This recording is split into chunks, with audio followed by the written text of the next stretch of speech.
नमस्ते दोस्तों, हमारे YouTube चैनल अर्थ साधना पे आपका स्वागत है। आज आईपीओ एनालिसिस के सीरीज में हम लोग डिस्कस करेंगे एक REIT real estate investment trust IPO का, वो भी डिटेल्ड एनालिसिस, रिसर्च और क्लैरिटी के साथ। और उस आईपीओ का नाम है PropShare Titanium। मैं हूं CA Chandan Kumar, RA partner of SEBI registered research analyst firm Arth Sadhana. आइए हम लोग एनालिसिस को आगे बढ़ाते हैं। ये इंडिया का दूसरा small and medium real estate investment trust IPO है और आज हम लोग इस आईपीओ का डिटेल्ड एनालिसिस करेंगे। तो वीडियो को लाइक ज़रूर करें और चैनल को सब्सक्राइब भी कर दें अगर आपको ऐसा ही डीप एनालिसिस रेगुलर बेसिस पे चाहिए। तो आइए शुरू करते हैं आईपीओ के ओवरव्यू से। प्रॉपर्टी शेयर इन्वेस्टमेंट ट्रस्ट एक private real estate investment trust है जो PropShare कैपिटल के द्वारा ऑपरेट किया जाता है। ये platform professionally managed grade A commercial real estate properties में इन्वेस्ट का अपॉर्चुनिटीज प्रोवाइड करता है। इसका मेन फोकस है हाई क्वालिटी ऑफिस स्पेसेस में इन्वेस्ट करना जो रेगुलर रेंटल यील्ड जनरेट करे, साथ ही लॉन्ग टर्म में कैपिटल अप्रिसिएशन का पोटेंशियल भी ऑफर करे। गोइंग फॉरवर्ड अब हम लोग property share investment trust scheme का ओवरव्यू करते हैं। इसका पहला स्कीम था PropShare प्लैटिना, जिसका लॉन्च डेट था दिसंबर 10, 2024, जो BSE पे लिस्टेड हुआ था। इशू साइज था 3,530 मिलियन। और इसका दूसरा स्कीम जो आज का टॉपिक है उसका नाम है PropShare Titanium। इसका लॉन्च डेट है Feb 21, 2025। इशू साइज है up to 4,730 million, that is 473 crore. अब समझते हैं PropShare Titanium है क्या। PropShare Titanium लॉन्च हुआ है 21 फरवरी 2025 को। यह प्रॉपर्टी शेयर इन्वेस्टमेंट ट्रस्ट का दूसरा स्कीम है।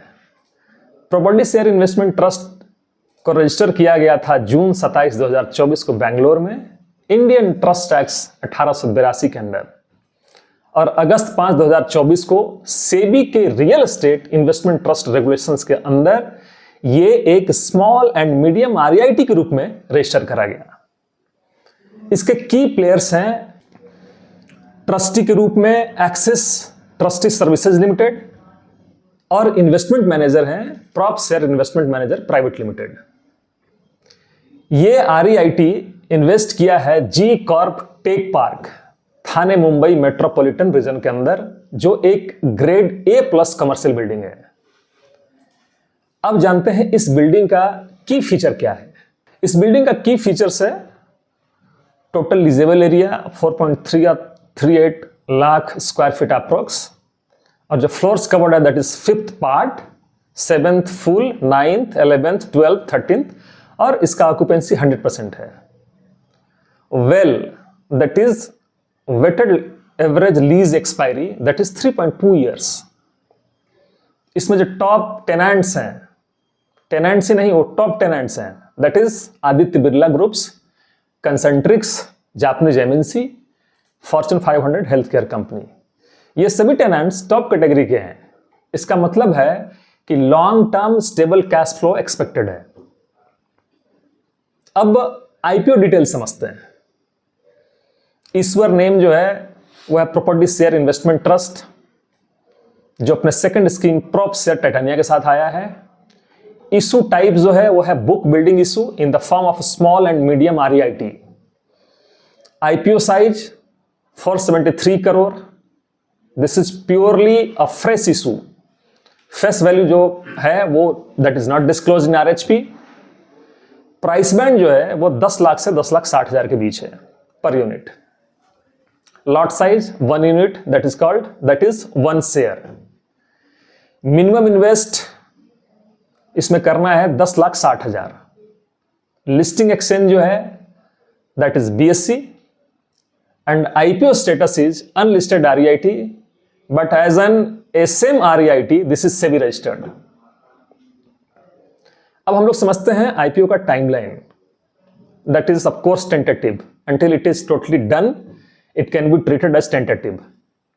आईपीओ ओपन डेट जो है वो Monday July 21, 2025, IPO close date Friday July 25, 2025। Allotment date Wednesday July 30, 2025। Refund initiation Thursday July 31, 2025। Listing date Monday August 4, 2025 और UPI mandate deadline July 25, 2025 up to 5 PM। अब आते हैं आईपीओ के reservations breakup पे। IPO reservation breakup है QIB, that is called qualified institutional buyer, this is not more than 75%, and NII, that is non-institutional investor, not less than 25%। अब समझते हैं financial matrix and yield को। इस क्रम में देखते हैं REIT का पैसा बनाने का प्लान, यानी इसका फाइनेंशियल प्रोजेक्शन। प्लान में इसका सोर्स ऑफ रेवेन्यू है रेंटल इनकम।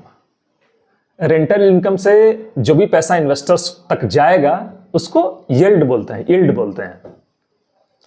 फाइनेंशियल ईयर 25-26 में मिलेगा 9%, 26-27 में मिलेगा 9%, 27-28 में मिलेगा 9%, 28-29 में मिलेगा 8.7%, that is a bit less than 9%। मतलब हर साल आपको इन्वेस्टमेंट पे लगभग 9% का रिटर्न मिल सकता है और ये आएगा क्वार्टरली पे आउट के थ्रू। अब बात करते हैं मार्जिन्स की, यानी प्रॉपर्टी से पैसा कितना बच रहा है। Net operating income margin financial year 28-29 तक हो सकता है 94.1%। इबिटा जो है, इबिटा मार्जिन हो सकता है 84%, यानी ऑपरेशंस के बाद भी मेजर पैसा बचा हुआ है। टोटल एक्सपेंस रेशियो यानी इन्वेस्टर के लिए कॉस्ट भी काफी लो है, that is somewhere between 0.34% to 0.86% per annum, that is used for management and maintenance expenses. अगर सिंपल शब्दों में कहें तो ये REIT आपका पैसा इफिशिएंटली यूज करता है, कम खर्च, अच्छा रेंटल रिटर्न और एक अच्छे मार्जिन के साथ। अब समझते हैं कि फंड्स का यूज और स्ट्रक्चर क्या है। आईपीओ से जो 473 करोड़ रुपए आएंगे उसका यूज कहां होगा। यह पैसा 3 इंपॉर्टेंट कामों में लगाया जाएगा।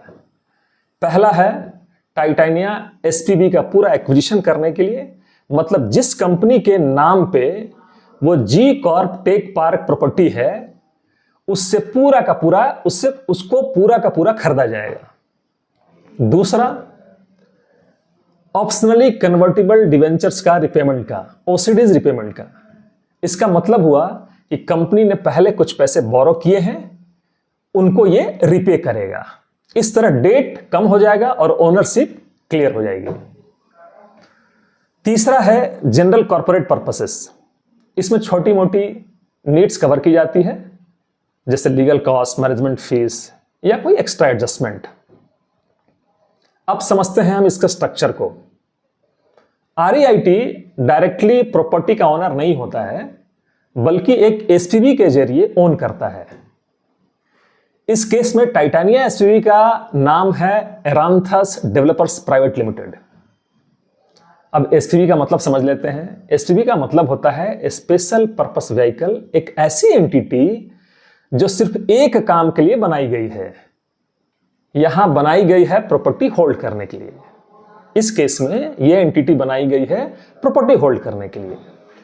अब जब आईपीओ का पैसा से ये SPV पूरा खरीद लिया जाएगा तो REIT बन जाएगा उस SPV का फुल ओनर और इनडायरेक्टली आप बन जाते हो उस प्रॉपर्टी का पार्शियल ओनर, क्योंकि आप REIT के इन्वेस्टर हो। इसको कहते हैं इनडायरेक्ट ओनरशिप मॉडल। आप डायरेक्टली बिल्डिंग के मालिक नहीं हो, लेकिन आप उस कंपनी के मालिक हो जो उस बिल्डिंग का मालिक है। सिंपल शब्दों में कहें तो आईपीओ का पैसा जाएगा बिल्डिंग की ओनर कंपनी को खरीदने में, और जब वो कंपनी REIT के कंट्रोल में आ जाती है तो आप भी उस बिल्डिंग के मालिक जैसा बन जाते हैं बिना उससे खुद खरीदे। यही होता है REIT का इनडायरेक्ट ओनरशिप मॉडल।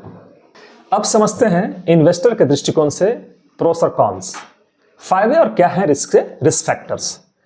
पहला है prop share Titania SME REIT unit holders को हर क्वार्टर मतलब कि 3 महीने में रेंटल इनकम को डिस्ट्रीब्यूट करता है subject to available net distributable cash flows और अप्लीकेबल लॉज के तहत। टाइटानिया आरईआईटी से 9% तक का एनुअल यील्ड मिल सकता है जो आपको क्वार्टरली मिलेगा। म्यूचुअल फंड्स या स्टॉक में डिविडेंड फिक्स नहीं होता, पर आरईआईटीज में रेंट आता ही है क्योंकि टेनेंट्स रेगुलर किराया देते हैं। दूसरा, आप रियल एस्टेट का मालिक बनते हो बिना बिल्डिंग खरीदे। आप बिल्डिंग डायरेक्टली नहीं खरीद रहे, पर जो कंपनी एसपीवी उस बिल्डिंग की ओनर है उसमें आपका हिस्सा है। इसका मतलब क्या हुआ? इसका मतलब हुआ आप इनडायरेक्टली एक grade A plus commercial property का को ओनर बन जाते हो जिसमें रेपुटेड टेनेंट बैठे हैं। तीसरा, यहां जो एसेट्स इन्वॉल्व है वो प्रीमियम एसेट्स है, that is grade A plus commercial building in Thane. Titania का जो एसेट है जी कॉर्प टेक पार्क, वो मुंबई के booming area Thane Ghodbunder road में है। इंफ्रास्ट्रक्चर मॉडर्न है, strong connectivity that is metro line, highways etcetera, reputed tenant हैं। इसका मतलब हुआ कि प्रॉपर्टी की डिमांड सामान्य स्थितियों में ऑलमोस्ट बनी ही रहेगी और रेंट मिस होने का रिस्क काफी कम है। Fourth point, reputed tenants. Reputed tenants is equal to stable rental flow, ये मोटा मोटी समझा जा सकता है। आदित्य बिरला ग्रुप्स है, जापानीज एमएनसी जैसे बड़े क्लाइंट्स ऑलरेडी बिल्डिंग में लीज पे हैं। इन टेनेंट से long term lease contract sign होते हैं। इससे रेंटल इनकम प्रेडिक्टेबल होती है, वैकेंसी का कोई टेंशन नहीं, टाइमली रेंट मिलता रहेगा। Fifth pros, this is professionally managed, आपको कुछ करना नहीं पड़ता। इस आरईआईटी का प्रॉप शेयर कैपिटल जैसा एक्सपर्ट टीम मैनेज करती है। आपको टेनेंट ढूंढने, रेंट कलेक्ट करने या मेंटेनेंस के चक्कर नहीं लगाने पड़ते। ये पैसिव इनकम के लिए एक परफेक्ट ऑप्शन है। अब आते हैं इसके रिस्क फैक्टर्स पे। दोस्तों, हर इन्वेस्टमेंट के साथ कुछ रिस्क भी होता है। आरईआईटी सेफ लगता है, लेकिन कुछ इंपॉर्टेंट पॉइंट्स हैं जो आपको समझने चाहिए। टाइटानिया आरईआईटी आईपीओ में इन्वेस्ट करने से पहले, पहला 71.01 करोड़ का टैक्स का स्पेंडिंग है। टाइटानिया आरईआईटी जिस कंपनी को खरीद रहा है उसके अगेंस्ट 71.01 करोड़ का टैक्स डिस्प्यूट चल रहे हैं।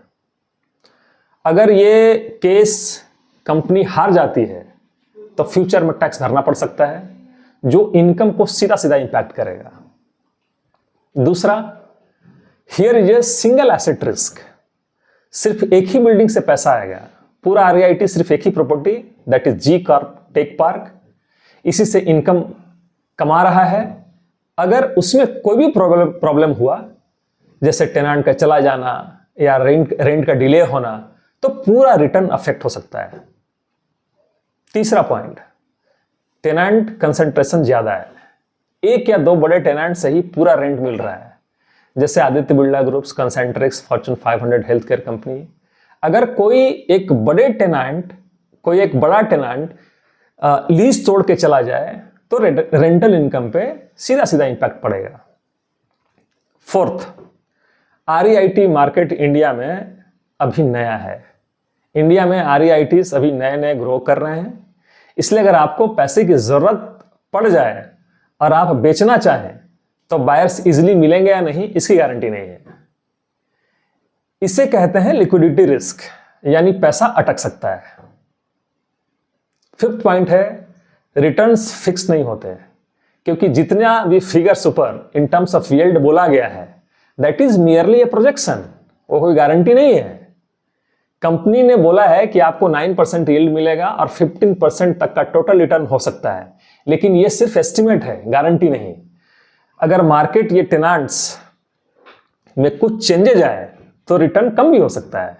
तो दोस्तों, टाइटानिया आरईआईटी आईपीओ एक अपॉर्चुनिटी है, लेकिन इन रिस्क को समझकर ही इन्वेस्ट करें। इन्वेस्टमेंट सिर्फ रिटर्न देखकर नहीं, रिस्क समझकर करना चाहिए। अब बात करते हैं पैसा आपके पास कब और कैसे आएगा, यानी डिस्ट्रीब्यूशन पॉलिसी की। इन्वेस्टर के हिसाब से अब सबसे इंपॉर्टेंट है इनकम डिस्ट्रीब्यूशन, वो भी REIT रेगुलेशन के हिसाब से। सबसे पहले समझिए, जो भी किराए का पैसा बिल्डिंग से आता है उसमें से REIT को मिनिमम 95% अपने पास लाना होता है। और सबसे बड़ी बात, REIT उस पूरे पैसे का 100% इन्वेस्टर को डिस्ट्रीब्यूट करेगा हर 3 महीने, यानी क्वार्टरली। और ये पैसा आपको 3 महीने में एक बार मिलेगा, बिल्कुल सैलरी की तरह। और ये पैसा आपके बैंक अकाउंट में 15 वर्किंग डेज के अंदर पहुंच जाएगा, जैसे ही क्वार्टर एंड होता है। अगर किसी वजह से डिले हुआ तो REIT मैनेजर को इन्वेस्टर को 15% पर ईयर के हिसाब से पेनाल्टी देना पड़ेगा। मतलब टाइम पे पैसा मिलेगा वरना फाइन लगेगा। ये इन्वेस्टर के फेवर में एक स्ट्रांग रूल है। तो दोस्तों, टाइटानिया REIT में पैसा मिलता है फिक्स शेड्यूल पर हर क्वार्टर बिना डिले के। और अगर डिले हुआ तो इन्वेस्टर का नुकसान नहीं, मैनेजर को फाइन लगेगा। क्लियर और फेयर सिस्टम है। दोस्तों, ये था प्रॉप्शेयर टाइटानिया IPO का डिटेल्ड रिव्यू।